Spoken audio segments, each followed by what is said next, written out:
There was once upon a time a king who had a great forest near his palace, full of all kinds of wild animals.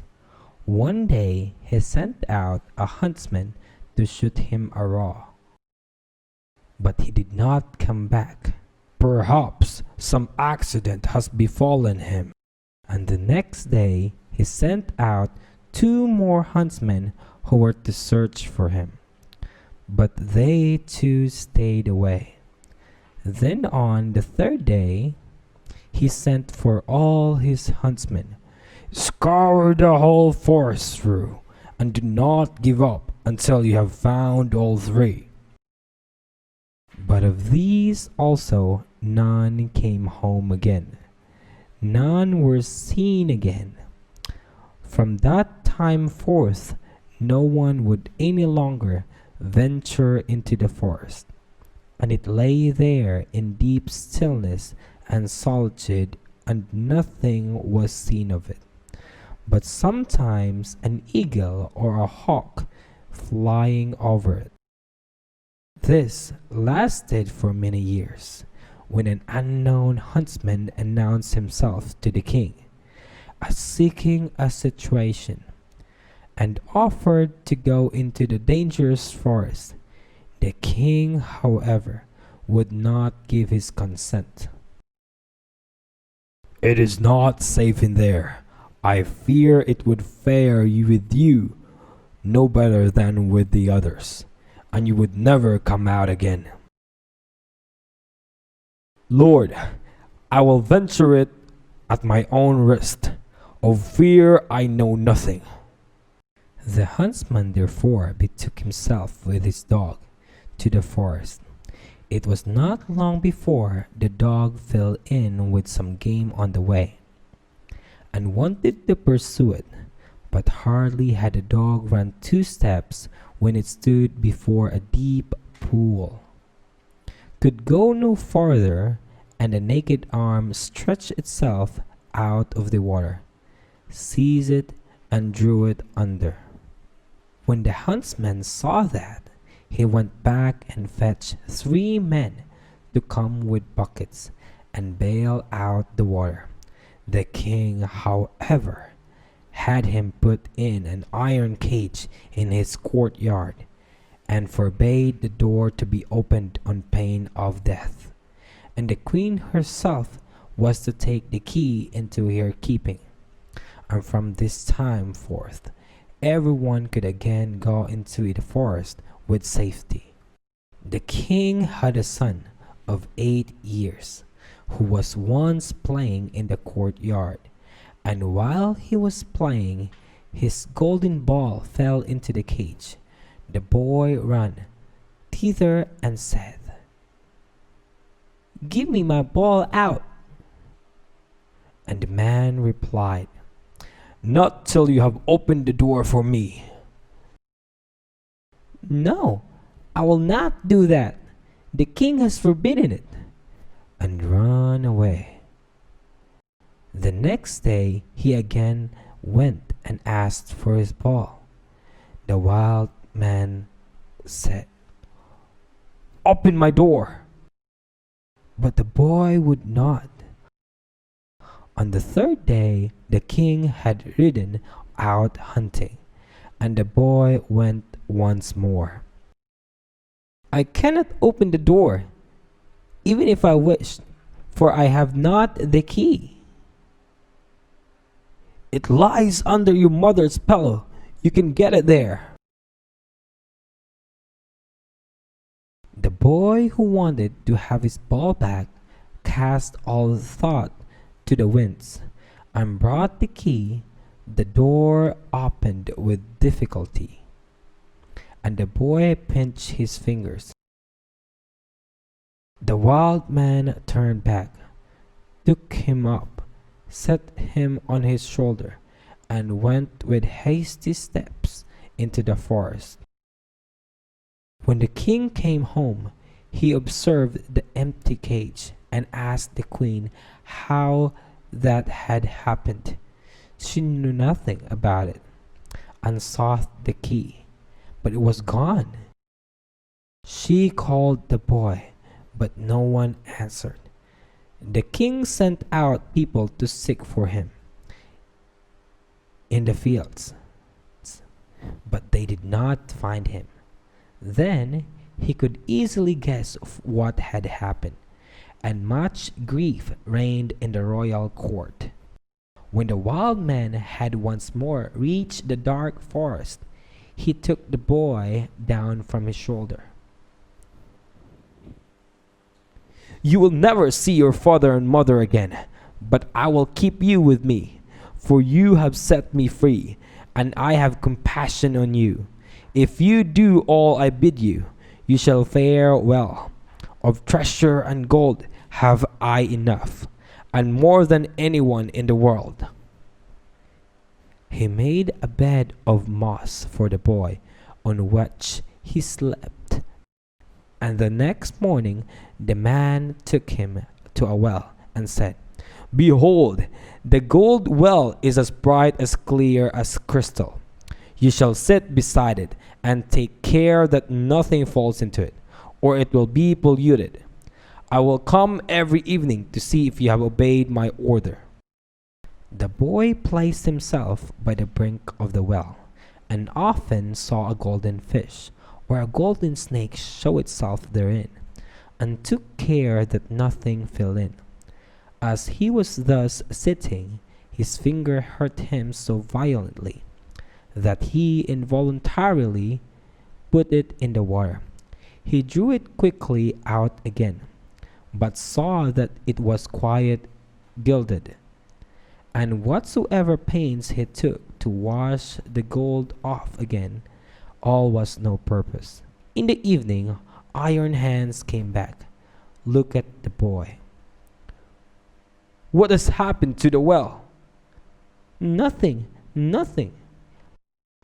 He held his finger behind his back, that the man might not see it. "You have dipped your finger into the water. This time it may pass, but take care you do not again let anything go in." By daybreak, the boy was already sitting by the well and watching it. His finger hurt him again, and he passed it over his head. And then unhappily a hair fell down into the well. He took it quickly out, but it was already quite gilded. Iron Hands came and already knew what had happened. "You have let a hair fall into the well. I will allow you to watch by it once more. But if this happens for the third time, then the well is polluted, and you can no longer remain with me." On the third day, the boy sat by the well, and did not stir his finger, however much it hurt him. But the time was long to him, and he looked at the reflection of his face on the surface of the water. And as he still bent down more and more, while he was doing so, and trying to look straight into the eyes, his long hair fell down from his shoulders into the water. He raised himself up quickly, but the whole of the hair of his head was already golden and shone like the sun. You can imagine how terrified the boy was. He took his pocket handkerchief and tied it round his head, in order that the man might not see it. When he came, he already knew everything. "Take the handkerchief off." Then the golden hair steamed forth, and let the boy excuse himself as he might, it was of no use. "You have not stood the trial, and can stay here no longer. Go forth into the world. There you will learn what poverty is. But as you have not a bad heart, and as I mean well by you, there is one thing I will grant you. If you fall into any difficulty, come to the forest and cry, 'Iron Hands,' and then I will come and help you. My power is great, greater than you think, and I have gold and silver in abundance." Then the king's son left the forest and walked by beaten and unbeaten paths ever onwards until at length he reached a great city. There he looked for work, but could find none, and he learned nothing by which he could help himself. At length he went to the palace and asked if they would take him in. The people about court did not at all know what use they could make of him, but they liked him and told him to stay. At length the cook took him into his service and said he might carry wood and wire and rake the cinders together. Once, when it so happened that no one else was at hand, the cook ordered him to carry the food to the royal table. But as he did not like to let his golden hair be seen, he kept his little cap on. Such a thing as that had never yet come under the king's notice. "When you come to the royal table, you must take your hat off." "Oh Lord, I cannot. I have a bad sore place on my head." Then the king had the cook called before him and scolded him, and asked how he could take such a boy as that into his service, and that he was send him away at once. The cook, however, had pity on him, and exchanged him for the gardener's boy. And now the boy had to plant and water the garden, hoe and dig, and bear the wind and bad weather. Once in summer, when he was working alone in the garden, the day was so warm he took his little cap off, and the air might cool him. As the sun shone on his hair, it glittered and flashed so that the rays fell into the bedroom of the king's daughter, and up she sprang to see what that could be. "Boy, bring me a wreath of flowers." He put his cap on with all haste, and gathered wild field flowers, and bound them together. When he was ascending the stairs with them, the gardener met him, and said, "How can you take the king's daughter a garland of such common flowers? Go quickly and get another, and seek out the prettiest and rarest." "Oh no, the wild ones have more scent, and will please her better." When he was ascending the stairs with them, the gardener met him, and said, "How can you take the king's daughter a garland of such common flowers? Go quickly and get another, and seek out the prettiest and rarest." "Oh no, the wild ones have more scent, and will please her better." When he got into the room, the king's daughter said, "Take your cap off. It is not seemly to keep it on in my presence." "I may not. I have a sore head." She, however, caught at his cap and pulled it off, and then his golden hair rolled down on his shoulder, and it was splendid to behold. He wanted to run out, but she held him by the arm and gave him a handful of ducats. With these he departed, but he cared nothing for the gold pieces. He took them to the gardener. The following day the king's daughter again called to him that he was to bring her a wreath of field flowers, and then he went in with it. She instantly snatched at his cap and wanted to take it away from him, but he held it fast with both hands. She again gave him a handful of ducats, but he would not keep them, and gave them to the gardener for playthings for his children. On the third day, things went just the same. She could not get his cap away from him, and he would not have her money. Long afterwards, the country was overrun by war. The king gathered together his people and did not know whether or not he could offer any opposition to the enemy, who was superior in strength and had a mighty army. I am grown up and will go to the wars also. Only give me a horse. Seek one for yourself when we are gone. We will leave one behind us in the stable for you. When they had gone forth, he went into the stable and led the horse out. It was lame of one foot and limped hobblety-jib, hobblety-jib. Nevertheless, he mounted it and rode away to the dark forest. When he came to the outskirts, he called Iron Hands 3 times so loudly that it echoed through the trees. Thereupon the wild man appeared immediately. What do you desire? I want a strong steed, for I am going to the wars. That you shall have, and still more than you asked for. Then the wild man went back into the forest, and it was not long before a stable boy came out of it, who led a horse that snorted with its nostrils, and could hardly be restrained, and behind them followed a great troop of warriors, entirely equipped in iron, and their swords flashed in the sun.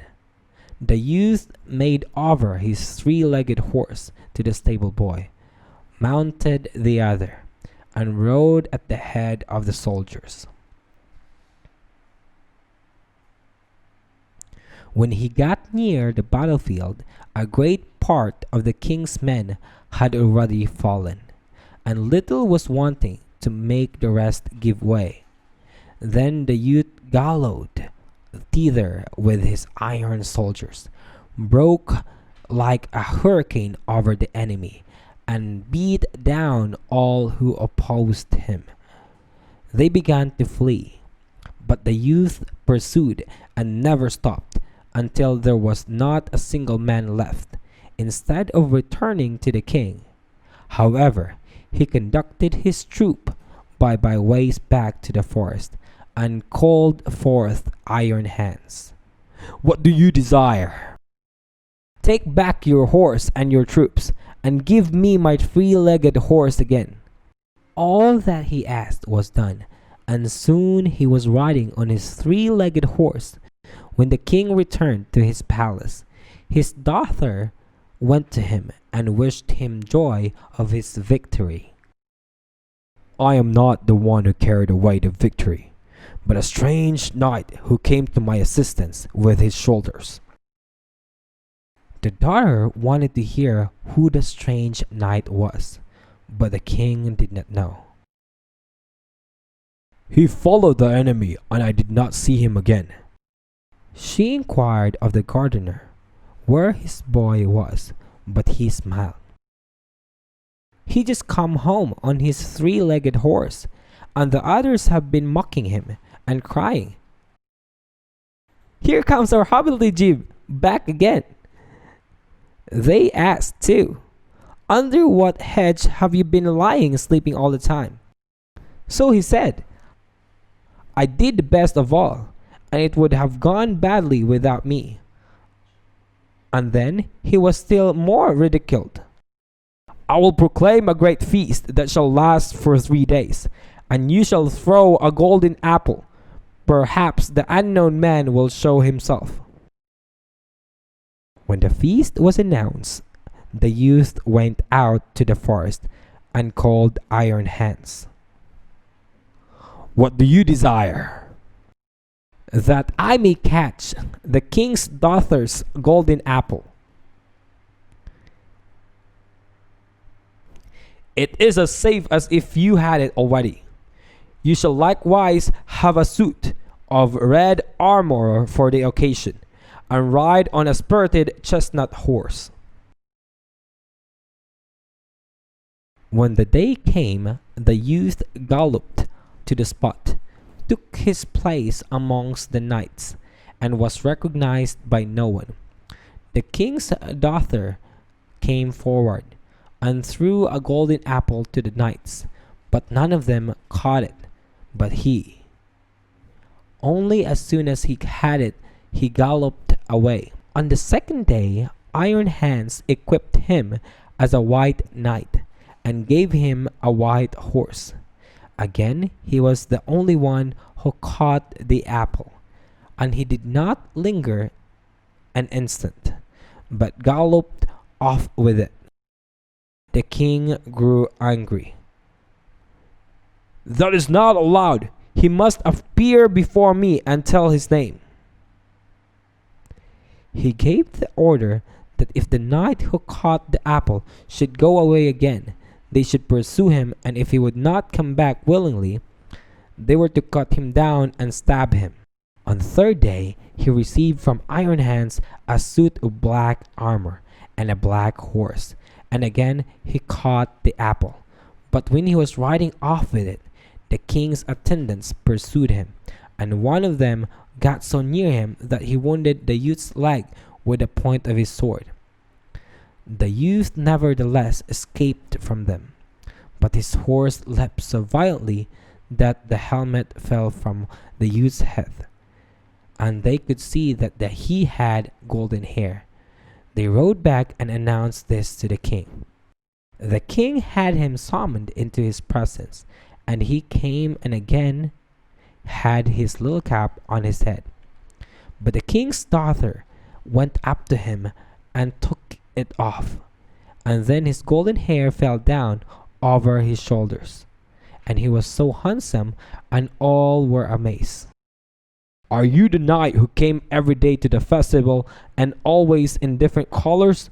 And who caught the 3 golden apples?" "Yes, and here the apples are." And he took them off out of his pocket and returned them to the king. "If you desire further proof, you may see the wound which your people gave me when they followed me. But I am likewise the knight who helped you to your victory over your enemies. If you can perform such deeds as that, you are no gardener's boy. Tell me, who is your father?" "My father is a mighty king, and gold have I in plenty as great as I require." "I will see that I owe my thanks to you. Can I do anything to please you?" "Yes, that indeed you can. Give me your daughter to wife." He does not stand much on ceremony, but I have already seen by his golden hair that he was no gardener's boy.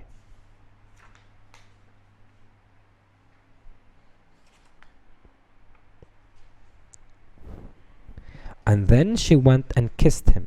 His father and mother came to the wedding, and were in great delight, for they had given up all hope of ever seeing their dear son again.